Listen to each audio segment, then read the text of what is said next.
I've seen the headline everywhere that the New England Patriots dynasty is over. And look, this is what we do in the media and as a society in general in America. We overreact to everything.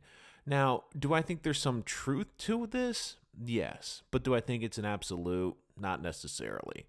And what do I mean by this? I think that we as people like to get, especially as sports fans, we like to get absolutes. Who's the greatest player of all time? Absolutely. Who's the best dynasty ever? We love absolutes, even though there's really no such thing. Although for the last 20 years, the only absolute is that the New England Patriots were the most well-run organization in the National Football League. Now, do I think that their dynasty is over in the sense of what they've recently done, making it to consecutive Super Bowls, being the perennial Super Bowl favorite out of the AFC? I think that is over.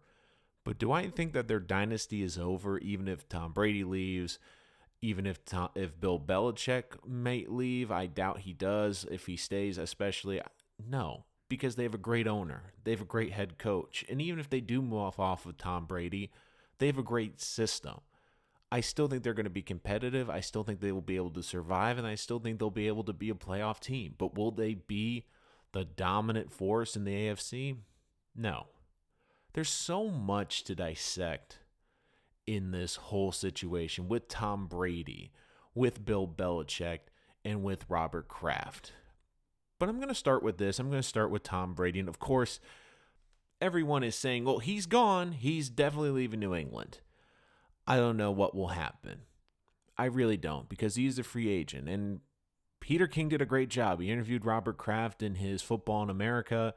And Robert Kraft said, look, I'm giving him an option. He has the opportunity to come back here, but if he wants to go somewhere else, that's his option. Brady has also come out and said he's not going to give the hometown discount anymore. So there's a lot of interesting factors that are piling into this, but we have to also appreciate how long this lasted. I mean, you look at the great dynasties, outside of really maybe the Spurs, dynasties don't last for more than a couple years. They maybe last 5 years, but do they last 10, 15, 20 years? No. Alabama's dynasty, even though it was great for a decade, is showing signs of erosion. The Golden State Warriors were a dynasty for 5 years. This was a dynasty for 20 seasons. That's not normal.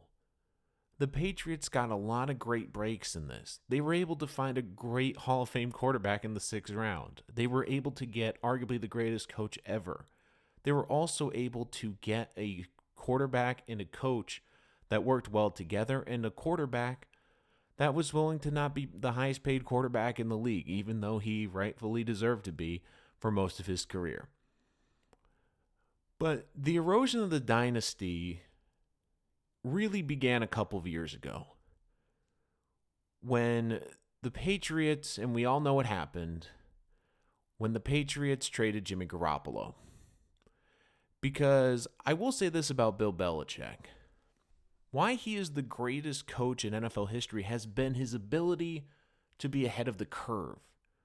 When we look at the Patriots, one of the most common things I would always say is, man, they're really thinking outside the box. They're ahead of the curve with how they do their personnel, how they draft, how they build a team.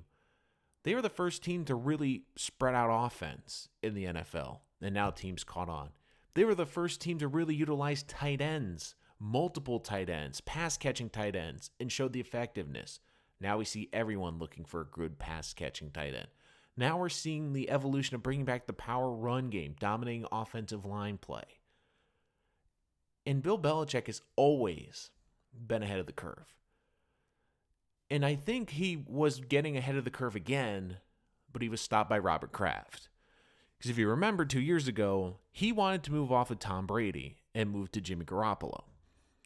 Now, many people, and myself included, initially thought that this was because Brady was just getting older and Belichick wanted to get a younger quarterback in. I mean, in the long play, it made sense. Garoppolo could be the next quarterback for the next decade. We weren't really sure how great Brady was going to be. And even though Brady brought another Super Bowl to New England, I also think deep down, both Belichick and Brady, but probably Belichick a little bit more wants to prove he can win a Super Bowl without Tom Brady. And if you were to ask both of them, I think they kind of both want to win a Super Bowl without the other. Because even though I don't agree with this, people are going to say they're the greatest quarterback or the greatest coach ever. ... But they couldn't do it without each other. But if you look at all the great coaches and great quarterbacks in NFL history, they couldn't do it without the other. I mean, Bill Walsh needed Joe Montana. Jimmy Johnson needed Troy Aikman. Chuck Noll needed Teddy Bradshaw. You see it throughout history that usually for a great Hall of Fame quarterback to have sustained success, he needs a Hall of Fame coach and vice versa. But I think that Belichick, the reason he really wanted to move off of Brady was because he saw the league was changing. Because what has happened over the last couple of seasons that has probably impacted New England more than any other team? It's been the collective bargaining agreement. Now, I know what you're saying. How's that affecting the Patriots? Well, the Patriots, for the longest time, would stockpile draft picks. They would get rookie after rookie after rookie in second round, third round, fourth round, fifth round. That was their bread and butter. They'd get a guy, and then they'd develop him for a year or two and make him into a very good player.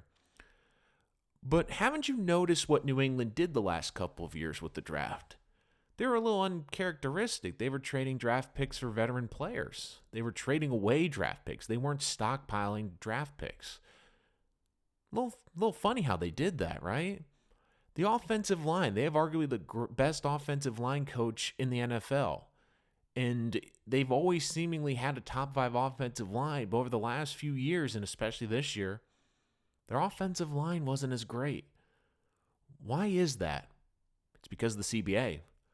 What the CBA did was impact the amount of time players could practice and the amount of time coaches could train them.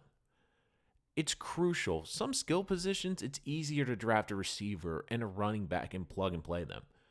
But for an offensive line, and this is why offensive line play, in my belief, is well down around the league because they can't develop guys. And especially making the transition from college to the pros is even harder than it used to be because a lot of these offensive linemen have never even been in a 3-point stance. They're on the spread offense in a 2-point stance every single play. And now you're telling these guys who need more reps in practice, but because of the CBA, they get less reps in practice. You can see where I'm going with this, can't you? So Bill Belichick 2 years ago probably realized, man, I can't train guys like I used to. I can't develop guys like I used to because I don't have the time. I need to go get veteran players who have been in this league, who I don't have to go out and train, but also will benefit because they're not practicing as much. So if you watch what the Patriots have done, they've been going after veteran players more the last couple of years. They've been looking to recruit veteran players because Bill Belichick understands he doesn't have time to train guys like he used to. But this gets back to my bigger point with Jimmy Garoppolo. Tom Brady is an incredible quarterback, but he has never been a mobile quarterback. He has never been a great athlete. Great quarterback, but not a great athlete. And I believe Bill Belichick saw the direction the league was going and said, look, I need to adapt before the league adapts. Because you saw it this year. Quarterbacks that were successful or that were able to continue to move forward, they're mobile. Eli Manning, Phillip Rivers, they look like Model Ts now. They don't look like they belong in the NFL because they can't move in the pocket. They can't buy time. Quarterback play, you don't need to be a great runner to be a quarterback, but you need to be able to extend plays in the pocket, roll outside, make plays happen, and get away from pass rushers because you cannot just sit in the pocket and throw anymore. The league has dramatically changed, and I believe that Belichick saw this coming and knew Brady wouldn't be a good fit. But Robert Kraft stepped in and kept Tom Brady there. And look, it worked. They won a Super Bowl. But now, you saw in that playoff game, and you saw it in New Orleans to an extent with Drew Brees. these older quarterbacks that don't move well, they're struggling. And this offense this year, after week 8, they were scoring 16 points a game. This offense does not look the same. And I'll get to Brady and Kraft in a little bit, but I think Belichick now is in a position where he can move off of Brady if he wants to. But I also think there is resentment toward Robert Kraft, because one thing to keep an eye on is Jimmy Garoppolo. Because if Jimmy Garoppolo gets to the Super Bowl, he doesn't even have to win, but if he gets to the Super Bowl, you don't think Bill Belichick can go to Robert Kraft if Robert Kraft ever again wants to dismiss Bill Belichick? He can't go and say, well, look at Jimmy Garoppolo. He's getting San Francisco to a Super Bowl. That could have been our guy. That could have been our guy for the next 10 to 15 years. And we let him go because of Tom. Because Belichick is a great coach because he's not only thinking about the short picture, he's thinking about the long term. He's not all in on this season. He's all in on the next 5 years. And that was the first time where Kraft meddled. And look, for the short term, it worked. Like I said, the Patriots won a Super Bowl. But for the long term of this franchise, you look at San Francisco with Garoppolo. And look, is Garoppolo a top 10 quarterback? I'd say he's just outside, but he's maybe can crack it eventually. But you look at San Francisco with that young talent, that young offensive head coach with Shanahan, you look at that and you're going, man, they're going to be good for a long time. They're going to be good for a long time. When you look at the Patriots, you're going, they have so many questions. And I get where Tom Brady's coming from, where he has been taking discounts his entire career. And I think he's fed up. Because what happened to him, we talked about how Robert Kraft dinged Bill Belichick with Garoppolo. But the Patriots and Kraft kind of dinged Tom Brady earlier this year with Antonio Brown. And I get it. Antonio Brown, and he was tweeting after the game basically about how he only wanted to play with Tom Brady and how basically was trolling the Patriots, how they didn't bring him back. But Tom Brady went to the Patriots when they were going to release him, and he wanted them to keep him. But they let go of AB. And I don't blame the Patriots. I mean, you look at that whole Antonio Brown situation, that thing was nuts.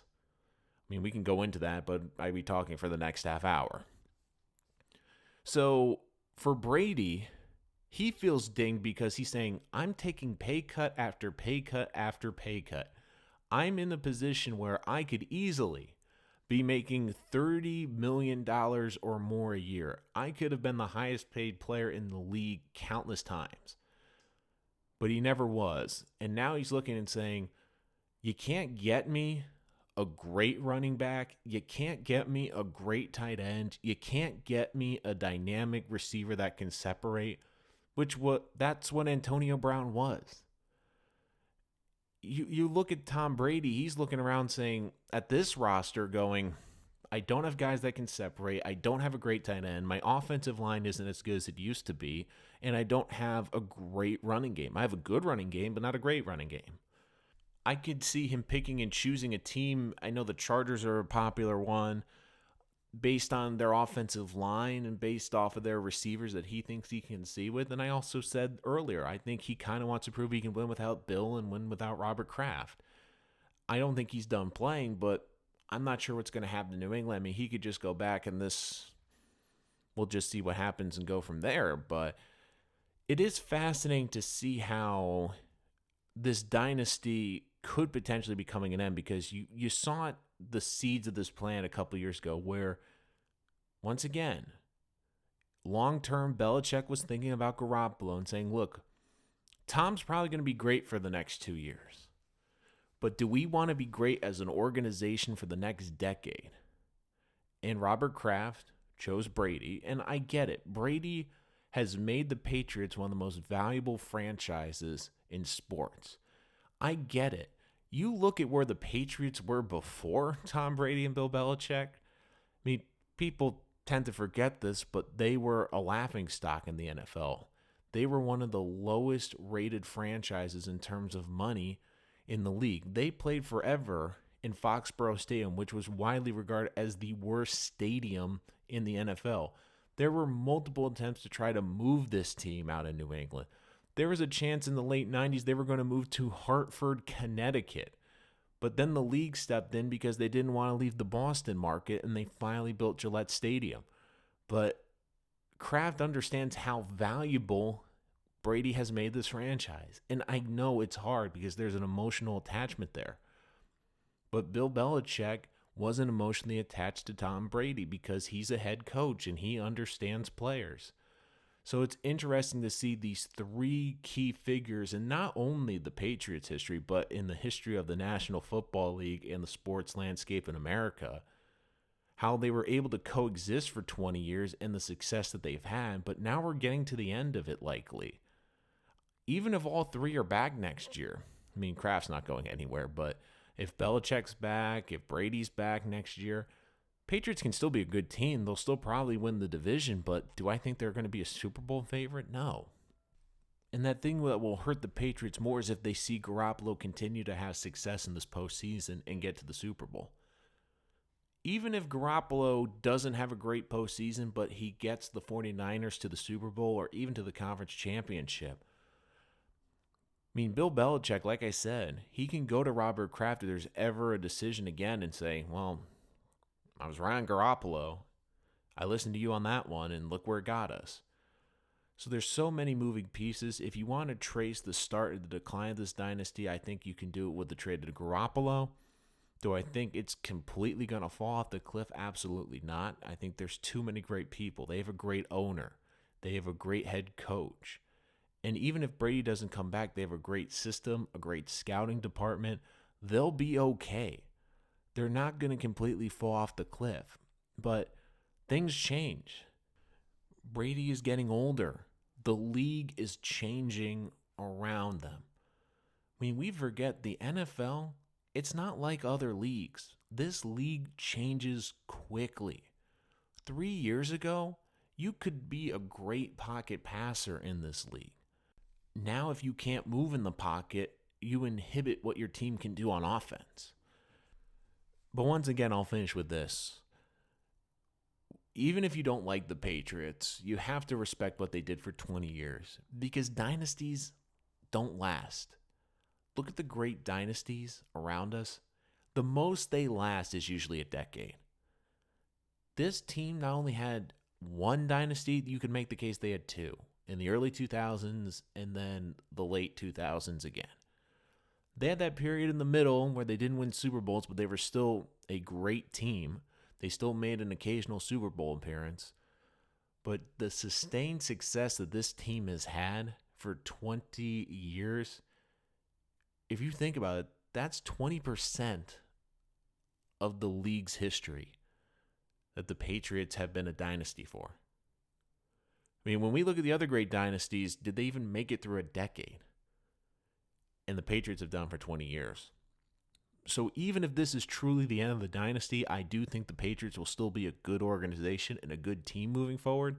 But the fact that they have done this for 2 decades, this is something you will never see again in your life.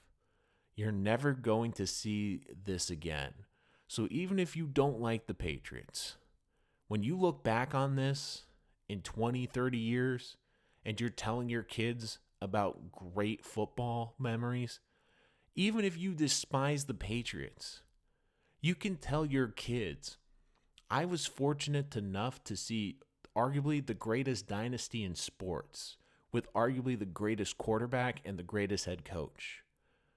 We tend to appreciate things more down the road for nostalgia anyways, but you have to appreciate what the Patriots have done. And if this is truly the last chapter in the great story of the Patriot dynasty, it's been a story for the ages.